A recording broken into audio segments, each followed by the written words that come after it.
Infinitely Strange Productions proudly presents The Brothers Grimm Fairy Tales, The Golden Bird, read by Marquis Isabella Strange.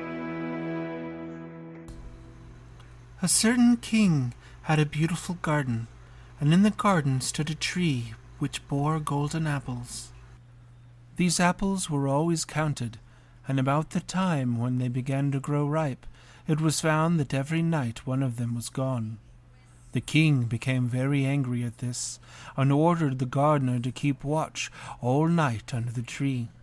The gardener set his eldest son to watch, but about 12 o'clock he fell asleep, and in the morning another of the apples was missing. And the second son was ordered to watch, and at midnight he too fell asleep, and in the morning another apple was gone. Then the third son offered to keep watch, but the gardener at first would not let him, for fear some harm would come to him. However, at last he consented, and the young man laid himself under the tree to watch. As the clock struck 12, he heard a rustling noise in the air, and a bird came flying that was of pure gold, and as it was snapping at one of the apples with its beak, the gardener's son jumped up and shot an arrow at it. But the arrow did the bird no harm. Only it dropped a golden feather from its tail, and then flew away. The golden feather was brought to the king in the morning, and all the council was called together. Everyone agreed that it was worth more than all the wealth of the kingdom, but the king said, "One feather is of no use to me. I must have the whole bird." Then the gardener's eldest son set out and thought to find the golden bird very easily. And when he had gone but a little way, he came to a wood, and by the side of the wood he saw a fox sitting. So he took his bow and made ready to shoot at it. Then the fox said, "Do not shoot me, for I will give you good counsel. I saw what your business is, and that you want to find the golden bird. You will reach a village in the evening, and when you get there, you will see two inns opposite each other, one of which is very pleasant and beautiful to look at. Go not in there, but rest for the night in the other, though it may appear to you to be very poor and mean." But the son thought to himself, "What can such a beast as this know about the matter?" So he shot his arrow at the fox, but he missed it, and it set up his tail above his back and ran into the wood. Then he went his way, and in the evening came to the village where the two inns were, and in one of these were people singing and dancing and feasting, but the other looked very dirty and poor.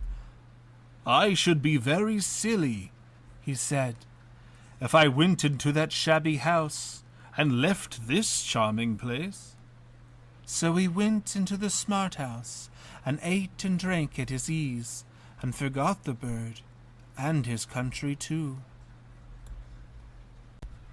As time passed on, and the eldest son did not come back, and no tidings were heard of him, the second son set out, and the same thing happened to him.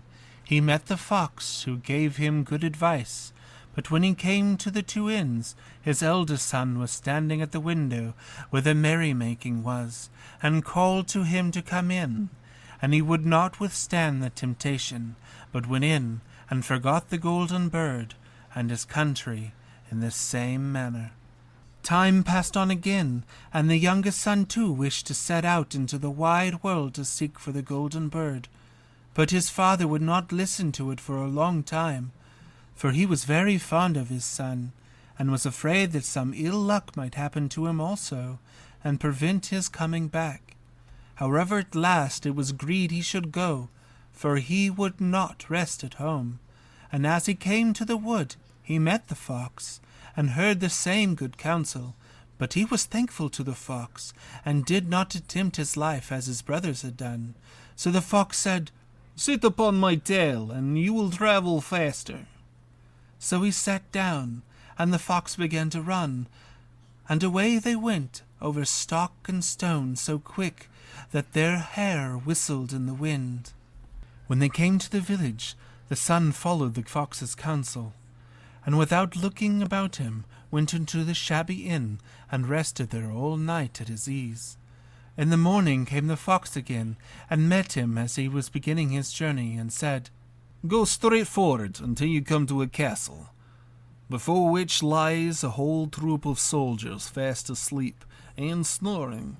Take no notice of them, but go into the castle and pass on and on, until you come to a room where the golden bird sits in a wooden cage. Close by it stands a beautiful golden cage, but do not try to take the bird out of the shabby cage and put it into the handsome one, otherwise you will repent it. Then the fox stretched out his tail again, and the young man sat himself down, and away they went over stock and stone, until their hair whistled in the wind. Before the castle gate all was as the fox had said, so the son went in and found the chamber where the golden bird hung in a wooden cage. And below stood the golden cage, and 3 golden apples that had been lost were lying close by it. Then thought he to himself, it would be a very droll thing to bring away such a fine bird in this shabby cage. So he opened the door and took a hold of it, and put it into the golden cage. But the bird set up such a loud scream that all the soldiers woke, and they took him prisoner, and carried him before the king. The next morning the court sat to judge him, and when all was heard, it sentenced him to die, unless he could bring the king the golden horse, which could run as swiftly as the wind, and if he did this, he would have the golden bird given him for his own. So he set out once more on his journey, sighing and in great despair, when on a sudden his friend the fox met him, and said, You see now what has happened on account of you not listening to my counsel?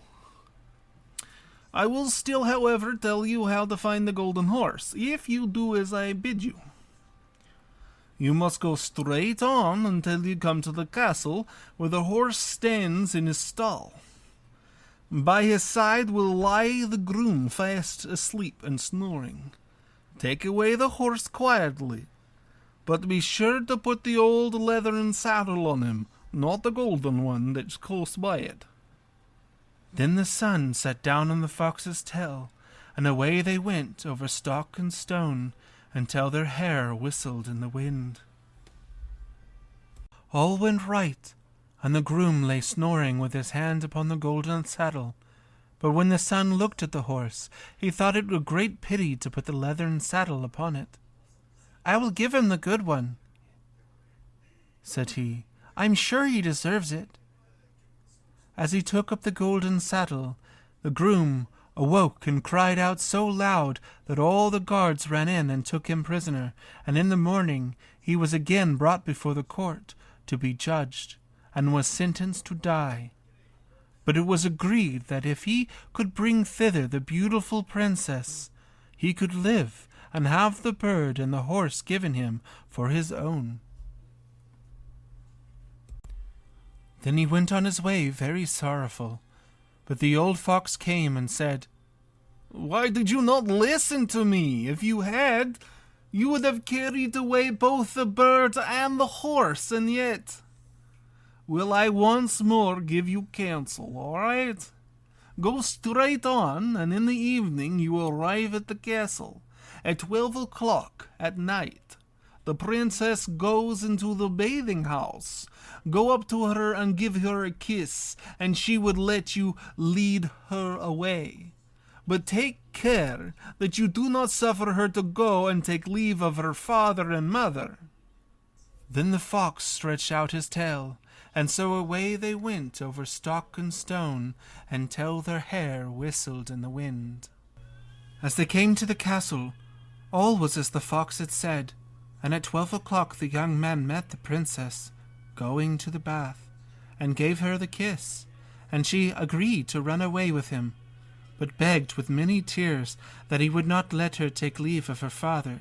At first he refused, but she wept still more and more, and fell at his feet, until at last He consented, but the moment she came to her father's house, the guards awoke, and he was taken prisoner again. Then he was brought before the king, and the king said, "You shall never have my daughter, unless in 8 days you can dig away the hill that stops the view from my window." Now this hill was so big that the whole world could not take it away.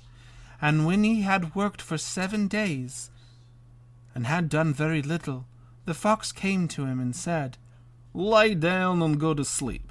I'll work for you." And in the morning he woke, and the hill was gone.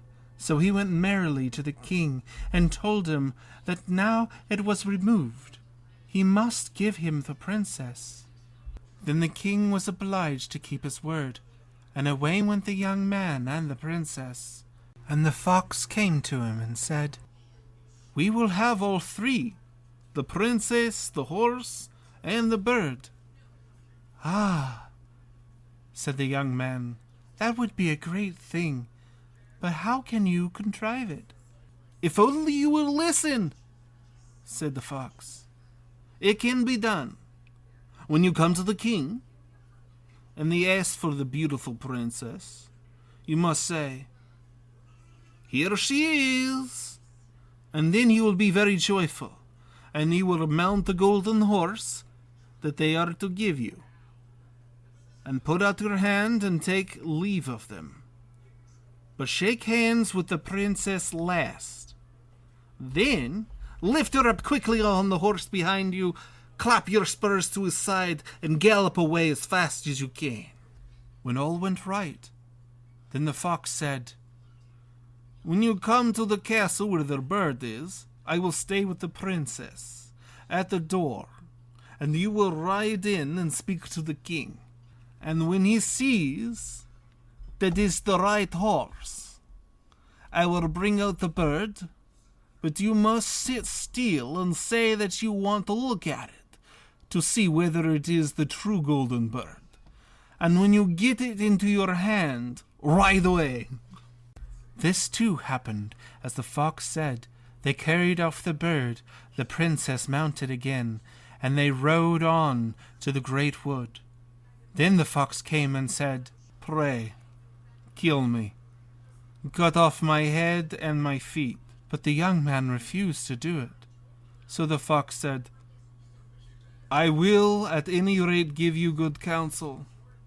Beware of 2 things. Ransom no one from the gallows, and sit down by the side of no river." Then away he went. "Well," thought the young man, "it is no hard matter to keep that advice." He rode on with the princess, till at last he came to the village where he had left his 2 brothers, and there he heard a great noise and uproar.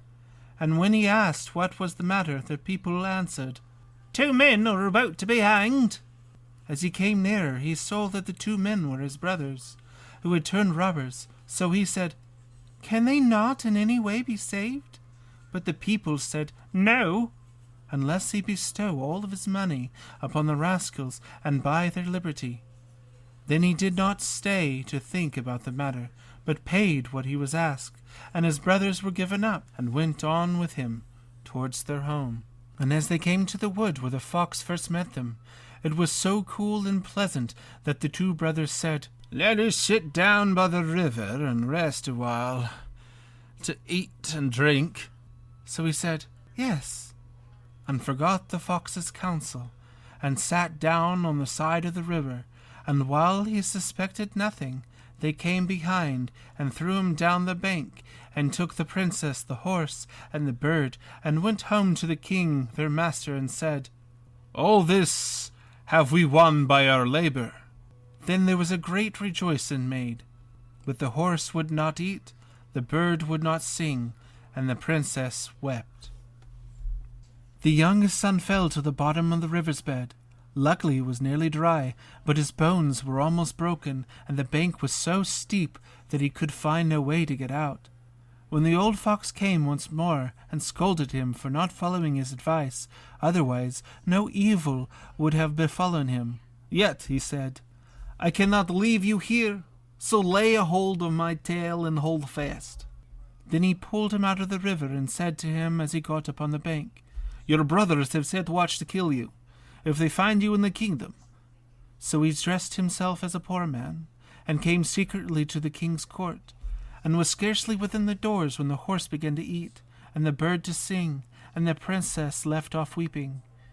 Then he went to the king and told him all the brothers' roughery, and they were seized and punished. And he had the princess given to him again, and after the king's death he was the heir to the kingdom. A long while after he went to walk one day in the wood, and the old fox met him, and besought him with tears in his eyes to kill him, and cut off his head and feet.